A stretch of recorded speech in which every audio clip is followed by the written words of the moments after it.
And now it gives me great pleasure to move to our second panel.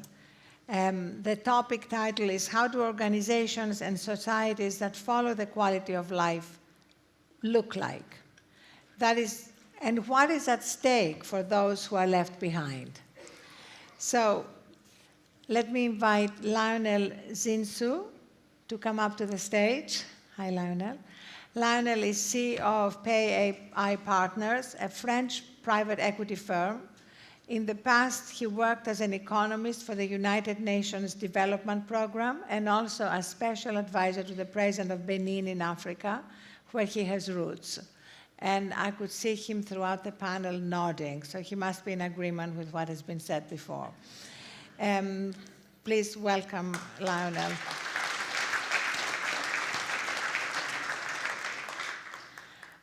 Ron Oswald has been General Secretary of the International Union of Food since 1997, representing 10 million workers from 127 countries.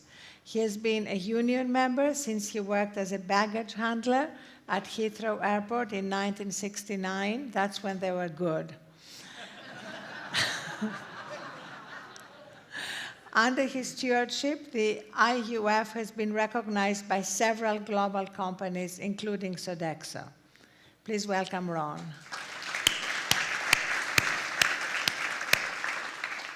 And Professor Sattar Bawany, who is CEO of the Center for Executive Education in Singapore and a member of the Board of Trustees for the International Professional Managers Association.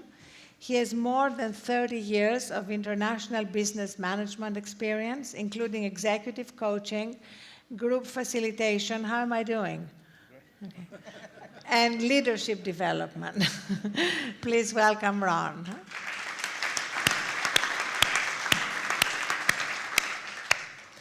And finally, we have a new addition to our panel, 𝐂𝐿𝐴 Jorgensen, who is the director of the UN World Food Program in New York and has had 3 decades of experience working with humanitarian issues in Iraq, in South Africa, in the Balkans, and most recently assisted the UN for Ebola emergency response in West Africa. Please welcome 𝐂𝐿𝐴.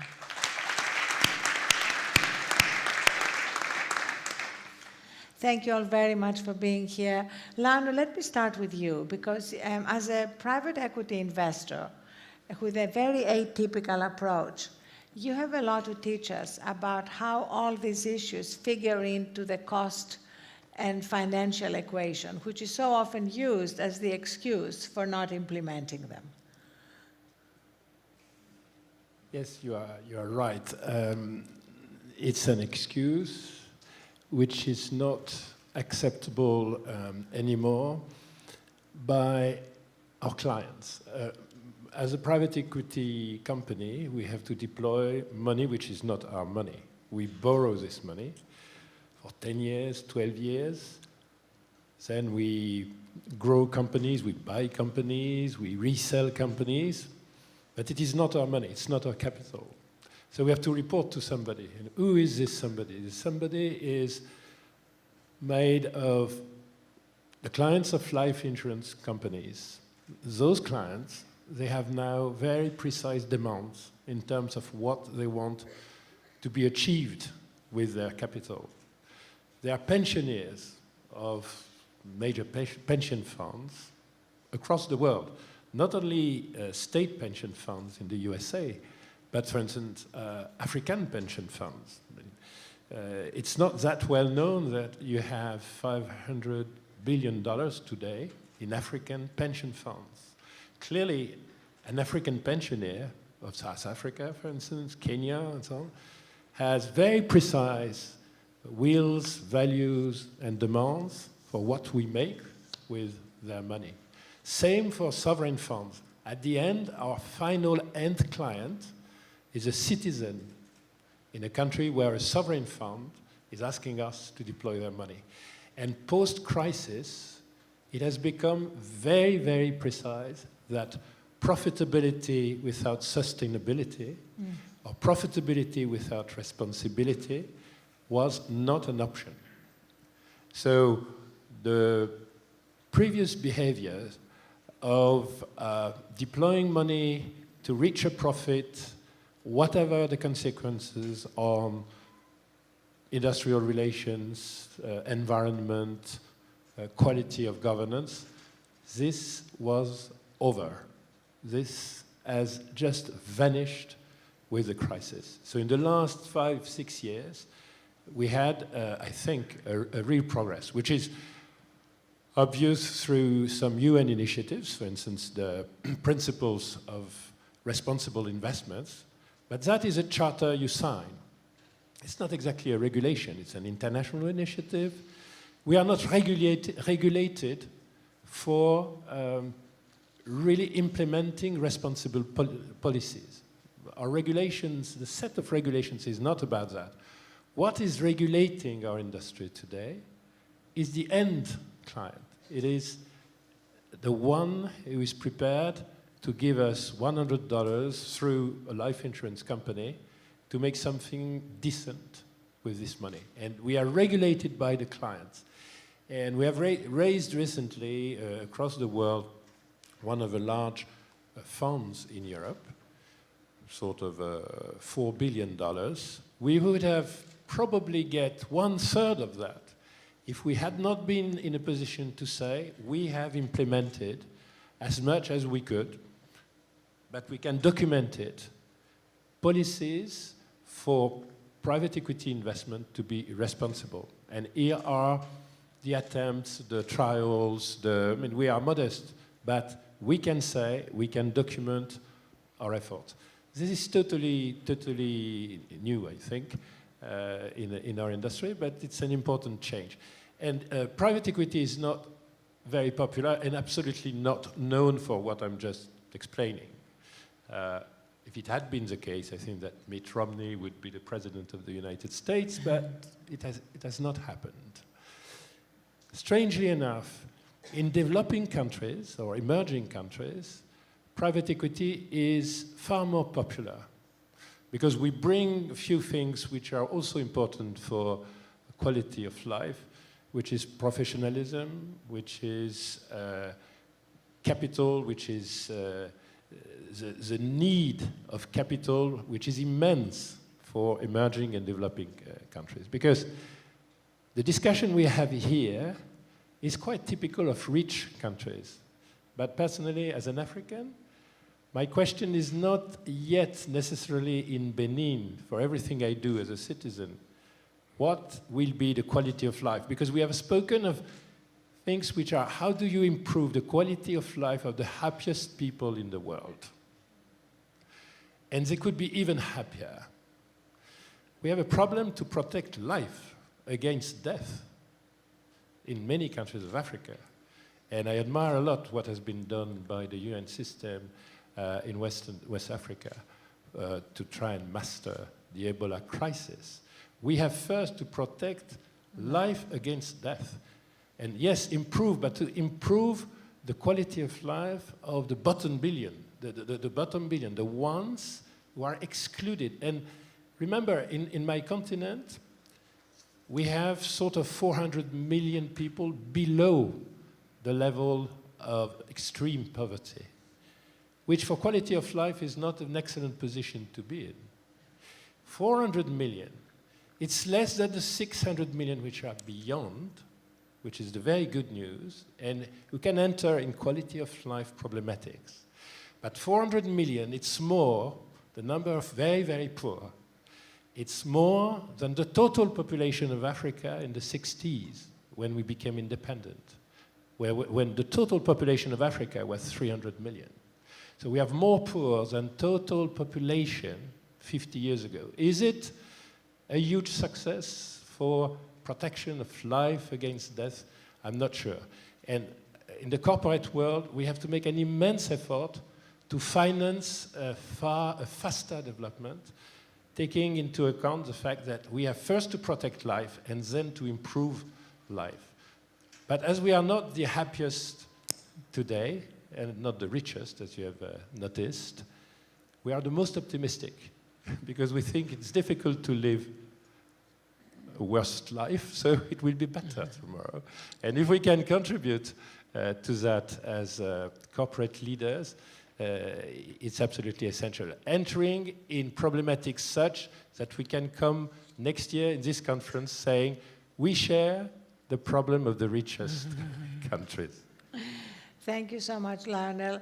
Ron, given what Lionel said, that in fact it's becoming no longer acceptable to not take this criteria into account when investing. Obviously, this is not your experience with all corporations that you deal with or all multinational companies that you deal with. So what is your experience in terms of changes in how these companies address quality of life issues and work to improve them for their workers? Thank you. I think, first of all, I'm more than happy for people to know that I was a baggage handler in 1969, because the chances of meeting somebody who lost their bag at that time is diminishing with time, so I feel a little safer. But on a serious note, I think actually very much to follow on, this conference I think is interesting because in a way the world looks to people a little bit depending on where they're looking at it from. And the kind of people that we represent are food workers, agricultural workers, the poorest of the poor who can often not feed themselves and their families even though they have to feed the world, and service workers, the workers like those workers in Sodexo. Yesterday we heard, I think quite rightly, an appreciation of the staff of this hotel.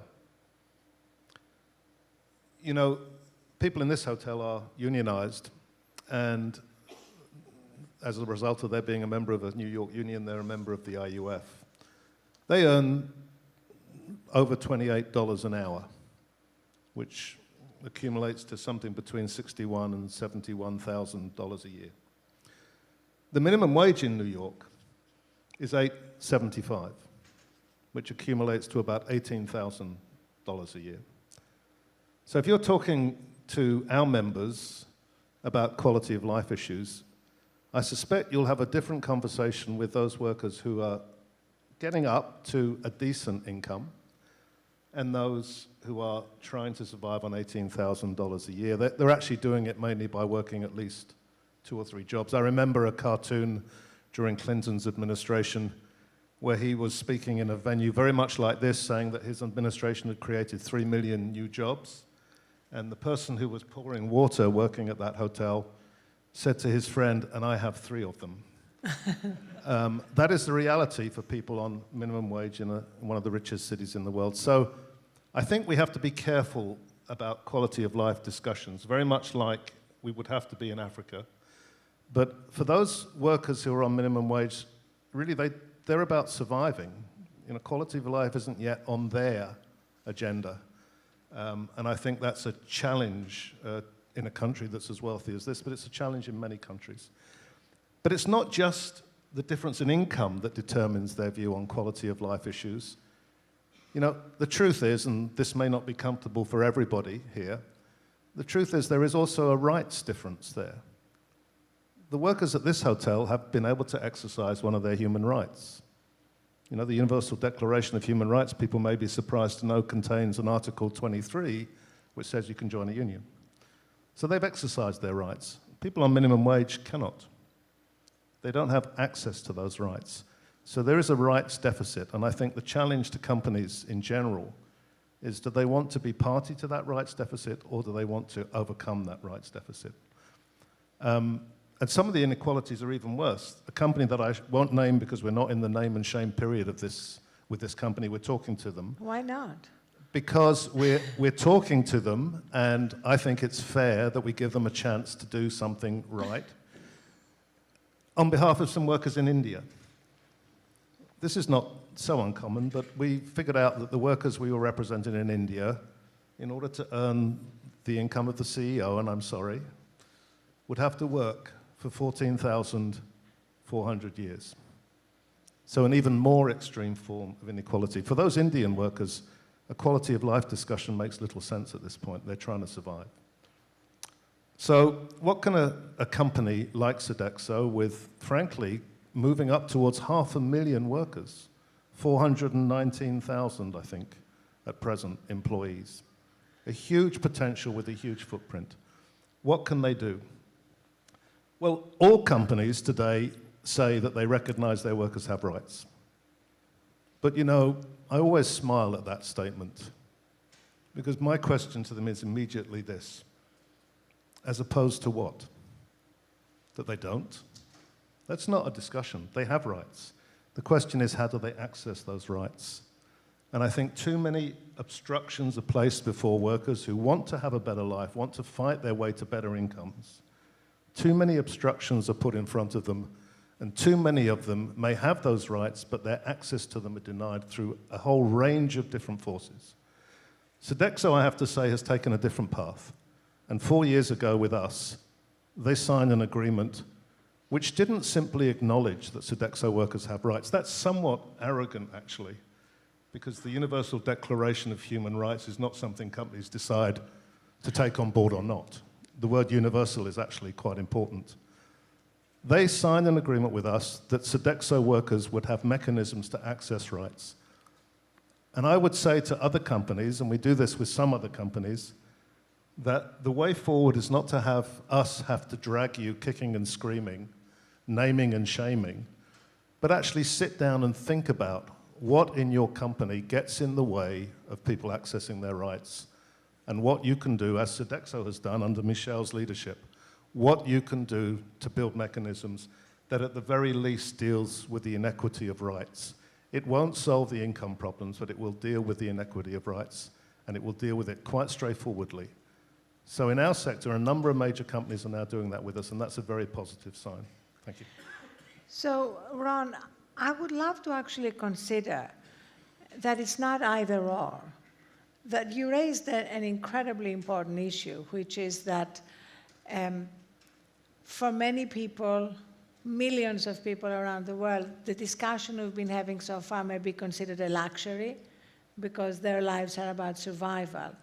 But I would like to challenge that view, because in the same way that you talk about dealing with inequities being a universal human right, I think we're also dealing with a universal truth that connecting with our own sense of well-being, resilience, strength, wisdom, and ability to give also makes us more effective at surviving any situation, and also makes leaders more likely to make the changes you want, because they're more connected with their own sense of compassion and common humanity. So I would love us to see these as parallel tracks, rather than we'll first make sure you're surviving and then we'll deal with your quality of life, because in my experience, these questions of inner resilience make a huge difference in both in how leaders act and also how people in the circumstances that you and Lionel described react. So I'd love you to address that. Very briefly, I think that, you know, but the fact is, Arianna, the quality of life for some is life. That is what they aspire to, and that's their first objective. And of course, within that, there is the context of family, even in the poorest circumstances, and there are many issues in there. But if I were to say to some of our members, we want to talk to you about quality of life, they would look at me and say, well, can we have a life first, and then we'll look at the quality of that life. At the top end, in terms of corporate leaders, you know, I think you have a real challenge as corporate leaders. First of all, in a company that size, and I say this with the greatest of respect, there is no way that you know what's going on in your company all the time, everywhere. No company can say with their hand on their heart that they are sure that their managements everywhere in the world are doing the right thing. It simply is not possible. That's not the question. The question to a company is not whether you do or don't do the right thing. That's a silly question. Things go wrong. Managers go rogue. Local cultures set standards which are so low that the company management believes it can lower itself to that standard. That's not the question. The question is, what do you do when somebody, sometimes us, tells you that that's happening? And there, I think corporate leadership has to step in and take a role. And there we've seen some very good examples, Sodexo, Unilever, Coca-Cola. And we've seen other examples where companies remain in a form of denial. So I think, you know, at the bottom and at the top, there are real challenges. I think the other challenge to corporate leadership, but I won't go there because of time, they are under enormous pressure from financial markets who expect returns from companies which are frankly unsustainable. And I'm sorry, these are two very difficult things to marry together. Thank you. And Sattar, actually the question that Ron raised is one I'd love you to address, which is how in your coaching work can you make managers be more likely to easily recognize or quickly recognize what's going wrong at some part of their organization, and also to correct it and to create a certain culture that minimizes the times when things go wrong? Well, first of all, thank you to Sodexo and Havas for inviting me to be here. I think first and foremost, it's very important to understand, you know, as a business leader, we, as part of preparation for this panel discussion, I interviewed 15 CEOs, Asian CEOs, who were coaching clients. And the question I asked is, what does quality of life means to you as a business leader, as a CEO or the head of business? And what are you doing right now in your own organization? There are two themes that came up very clearly. One, to many of these business leaders, quality of life, they tend to equate with corporate social responsibility. In many organizations, that's what it means. But we all know from the hearing from this conference, it means more than that. There's so many different dimensions. But this is what most business leaders tend to equate that. But I think the next question I ask is, if that's the case, then what it takes to be a successful business leader or successful organization to be able to be a part of the, you know, this movement, being a good corporate citizen and to implement CSR initiative. I think first and foremost, all of them told me to be able to do that, first and foremost, you must be a very successful organization. You must be profitable. Forget about all this initiative you're talking about if you're not sustainable. Profitability, sustainability is very important. So what it means is that as a leader, we need to ask ourselves, then how do we create a winning organization? How do we create a climate of trust to be able to develop a team of what I call co-leaders, people who work with you closely to create a climate of trust where you can then engage your whole stakeholders, whether they're employees. And to us, when I ask these leaders, and then they say, quality of life means very important thing, two most important stakeholders, our employees and their families. Now, that's very important because if you are not able to help our employees to take care of their families, that's the first and foremost, the most important. You know, this is what we call in our philosophy at CE, we call putting customer first before, putting employee first before customers and profit. So you need to be able to create a climate where people feel engaged, whether, doesn't matter whatever generation. You know, we have done research in Gen Y and Gen Z, which is the latest, was published recently, just those of you interested. Generation Z are those born between 95 to 2010. And look, you compare against the millennial in Asia. And interestingly, they are different, but because of time, I'm not going to go into that. But what I'm going to talk about, irrespective of the different generation, the three things that they look for. They want leaders who are able to inspire them. We want leaders to be able to listen, engage, and coach and guide them. And this is where it's sorely lacking in the workplace today, the quality of leadership. So it starts with, the answer to ask your question is, most important is start with you, self-leadership. So ask yourself, instead of focusing, a lot of us leaders, we tend to focus, yes, our team, our organization, we invest in people development, that's fine. But what have you done for yourself? What have you think about what you need to do differently? Assess yourself. The level of self-awareness in leadership is so sorely lacking. I'm very sad to say this. Yesterday we listened to John. I'm very inspired listening to your presentation and listening to what is lacking, what we call being present. And Arianna, you are absolutely right. And I attend board meetings, and I attend coaching sessions. These are global CEOs who I've been involved in, and some of the regional CEOs in Asia who are based in Singapore, in Malaysia, Singapore, Jakarta. And you're right. And during the meeting, during the coaching session, and they got called from the board, or from one of the global CEO of the board, and they have to disrupt the coaching session just to answer that. I said, look, and I make a policy. I say, I'm sorry. If I can take my time up to be focused with you at that session, you should be able to do that. And that is the same thing you need to do when you're dealing with whether Gen Y or Gen X or your employee. They expect that from the leaders, and that's not happening. And I think that's a good example that you just demonstrated earlier about in your own board meeting. And that is what should be practiced. But the reality is that we are caught up with all this thing that we need to be respond to so many of these expectations. So the question is, leave me one point very important as a leader in quality of life, as a change maker, is about choices. There's no, sorry, I'm going to say this, as a professor, I'm an adjunct professor, to profess is to tell the truth.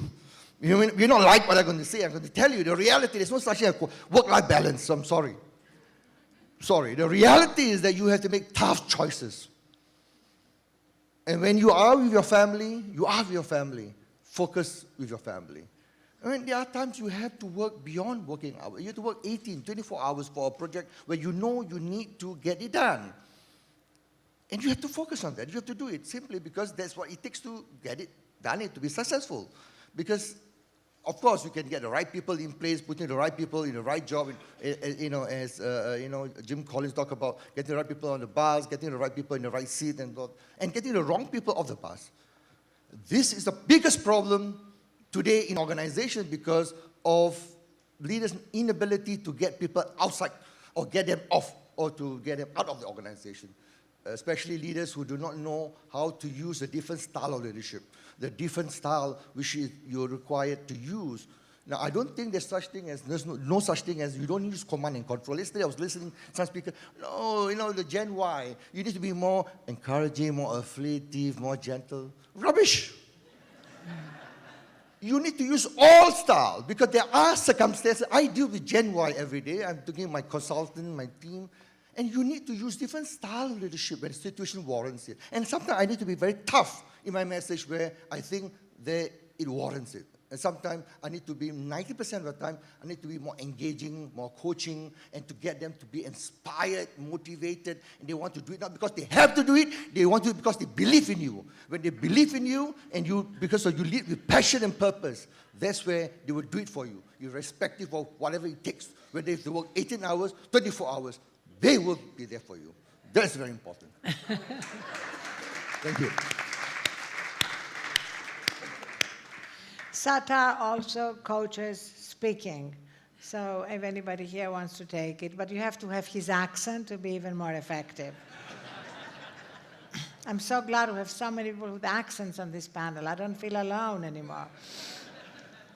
So, Erica, under your leadership, how is the World Food Programme attempting to eliminate hunger in a different way that includes some of these quality of life considerations? That's a very good question. Does this work? Yes.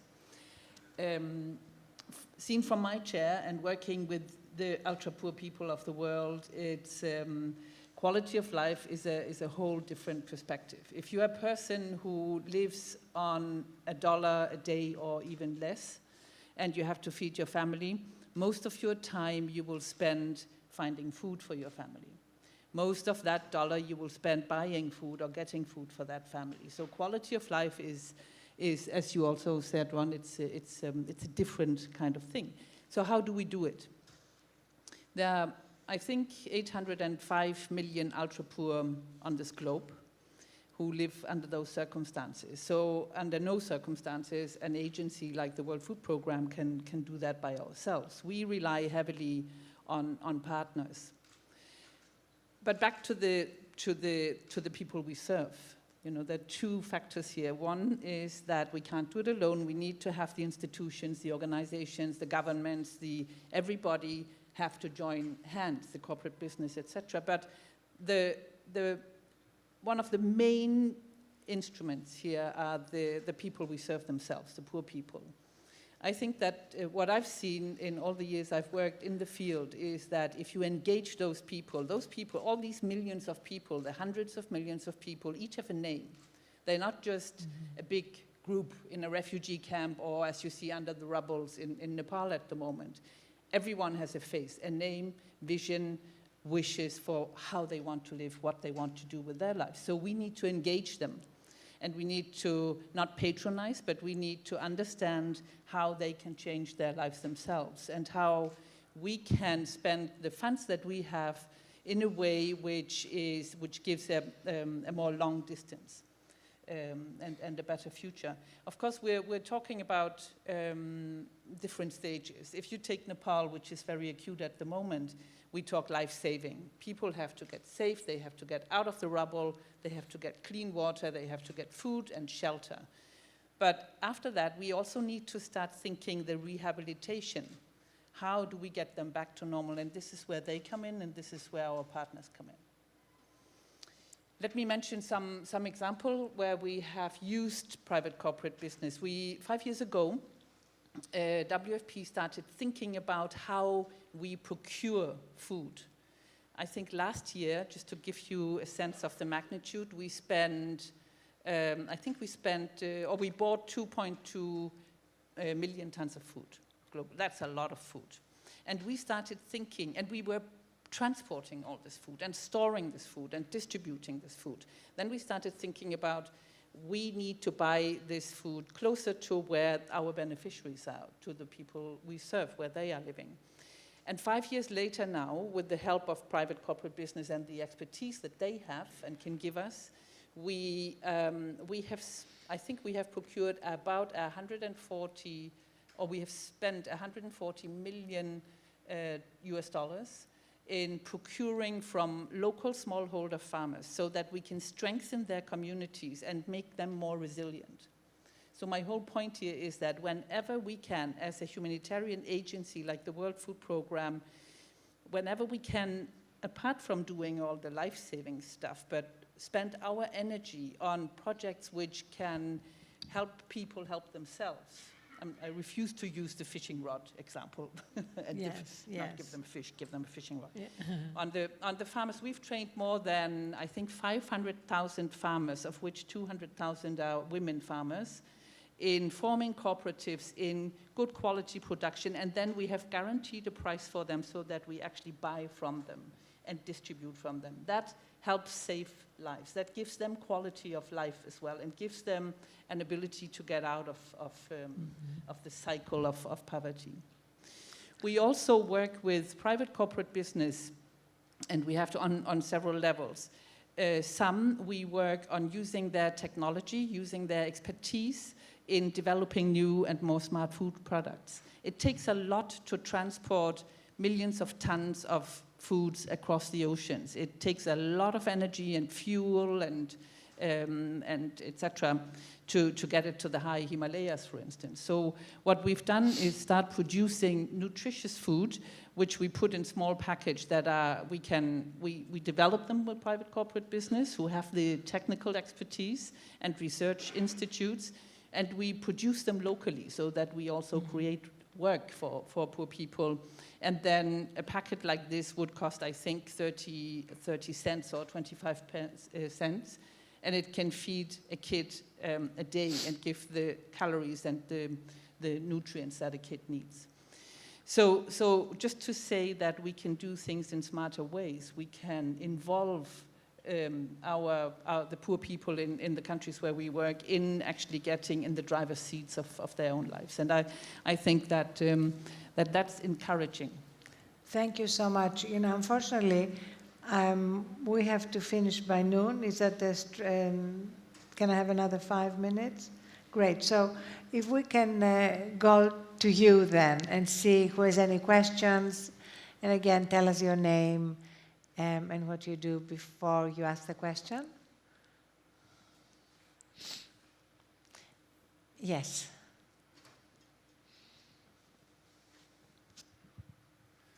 I could still say good morning to all of you. Thank you for this panel discussion. I have a question, I think, for all 5 of you. I'd like to, if you could respond to my question, please. It's a tremendous effort, and you see a big imbalance now in the distribution of wealth and nutrition and food in the world. Could you please give me the non-political answer about what are the big barriers at the moment to make sure that we are able to do that, given all the new technology that we heard today, and how could we achieve that in order to reach, I think we have a common responsibility for everybody at this world to have quality of life. So what would be the barrier that we need to break, and how can we contribute to that as an individual as we are here sitting together? So that's a very important question. In the interest of time, why don't we have Ron answer it instead of all of us answering it, and then... I'm not sure that people will agree I'm speaking on their behalf, so just me. I think, first of all, in terms of global poverty and global inequality, I think we have to fix the world's food system. We have a world's food system which is completely insane. Agriculture is systematically destroyed locally, and then they buy cheap food on the world market. This is unsustainable, and it also, I'm afraid, tends to benefit those that are already better off and completely destroys the capacity of poor people to feed themselves. I mean, I think the comment about how the World Food Programme is looking at this is very, very prevalent. This is an important part of providing food aid. Actually, we should think about a day when we don't have to provide food aid, and building that model would be great. In terms of sort of the world of work, I really think, and I won't repeat, but I really think that if people have access to the rights that they need to sit down with their companies and fight their way to a better living, we can see significant changes in the number of people who are the working poor. You know, in this country, to be frank, there used to be a link between wages and productivity. Mm-hmm. And that's partly one way of describing what is loosely called the American dream. That link was broken. Productivity went up, wages stood still, and that's where the absolutely ridiculous levels of inequality actually come from in this country. Because somebody benefited from those increases in productivity. When wages were linked, you had a sustainable economy because everybody rose. You broke that link, and you won't be surprised to say that I will say that that's somewhere linked between the fact that once 35% of American workers in the private sector were in unions, and now it's down to 6%. You know, you lose that link if you destroy workers' capacity to keep that link. And it is that breaking of the link between wages and productivity in many industrialized countries that has driven up inequality. Clearly, that's a subjective view. You wouldn't be surprised to hear that coming from me. But I think if you look at the facts, there is some evidence to support that view. Thank you. You want to say something? Yes. I mean, it's quite clear what we have to do. The question is really the barriers, what makes that difficult. Agriculture is unfortunately the most capital intensive activity of all. When you want to produce a liter of milk, you spend $2 for $1 of sales. When you transform that milk in a yogurt, infant milk, baby food, you spend $0.50 of investment for $1 of sales. The coefficient is 1 to 4 in between upstream activities and downstream. So one thing you have to do first is to be prepared to fund agriculture, to be prepared. What the World Bank is not doing anymore, you know that they have gone down very significantly, and as Ron said, it destroys local agriculture. But it is the most capital intensive. And the most of all, the most capital intensive of all activities is family agriculture, because the scale is such that modernizing is an effort in capital which is extremely difficult for family. So when a corporate, a company like Danone associated with the Mars Group have created recently a fund for family agriculture in developing countries, which is an equity fund. It's a very important initiative. Second remark, so we have solutions, including funding more, involving companies which have an interest in the consistency of the supply chain, in funding upstream, where you have never had the proper injection of capital. Second thing, coalition of players. The corporates cannot work alone. They have to work with NGOs. They have to work with people on the ground in the poorest countries. It cannot be entirely market-oriented. It has to be a combination of not-for-profit work. In my country, I've created a little family foundation because I considered I had a duty, if I want the quality of life to go up, to work with market-oriented firms, coalition of players. I mean, we have some examples of efficiency on the ground at that level. So let's be optimistic. There are ways, and we start to measure the ways, but it has been neglected. Thank you, Lionel. Is there one last question before we wrap up? Michelle tells me best to move on. So let me just wrap up by saying that, in fact, the question you just raised about growing inequalities is a very, very important question to end with, because I see a very clear connection between the crisis of growing inequalities and what that can lead to, as we've seen from history, and the lack of wisdom among so many of our leaders, which is very, very connected with the lack of their connection to their own inner wisdom from which best decisions are made. And if you look throughout history, you see that the reason so many warning signs were ignored in the past is because of a failure of leadership and imagination. I was in Pompeii recently, and it's quite amazing to look at a completely destroyed city when Vesuvius erupted, and then realize all the warning signs that were ignored. You know, the dogs that had run away, the birds that had stopped singing, not to mention the white smoke bellowing from Mount Vesuvius for years. So in the same way, I think the quality of life issues that we've been discussing here are not a luxury.